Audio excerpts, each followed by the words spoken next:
ताई की बेटी को इंग्लिश में क्या कहते हैं, ये आज की इस वीडियो में सीख लेते हैं। ताई जो है वो पापा के बड़े भाई की पत्नी को कहा जाता है, यानी कि पापा के जो बड़े भाई की पत्नी होती है उनको आप ताई कहते हैं, क्योंकि वो ताऊ की पत्नी होती है। तो ताऊ की पत्नी जो है वो ताई कहलाती है। और ताई या ताऊ की जो बेटी होती है उसको आप कजन कह सकते हैं। कजन आप बेटी और बेटा दोनों को कह सकते हैं। तो अगर आप ये कहते हैं कि वह मेरे ताई की बेटी है तो आप कह सकते हैं शी इज माई कजन, या वह मेरी ताई का बेटा है तो आप कह सकते हैं ही इज माई कजन। तो यहाँ पर ही और शी से हमें पता चल जाएगा हम बेटे की बात कर रहे हैं या बेटी की, क्योंकि कजन तो सेम ही रहता है दोनों के लिए। और आप क्लियर करना चाहें तो कजन सिस्टर कह के क्लियर कर सकते हैं, कजन ब्रदर कह के क्लियर कर सकते हैं। चचेरी बहन को आप कजन या कजन सिस्टर कह सकते हैं। चचेरा भाई जो है कजन या कजन ब्रदर कहलाता है, यानी कि चाची या ताऊ के बच्चों को कजन कहा जाता है।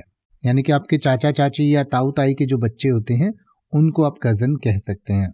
अब आप ऐसे ही किसी भी वर्ड का मतलब हिंदी और इंग्लिश में YouTube पर सर्च कर सकते हैं, आपको मेरी वीडियो मिल जाएगी जिसमें आप बिना किसी फालतू बकवास के सीधा उस वर्ड का मतलब समझ पाएंगे। तो ऐसी ही वीडियोस को देखते रहने के लिए चैनल को सब्सक्राइब करें और बेल आइकन को प्रेस करें।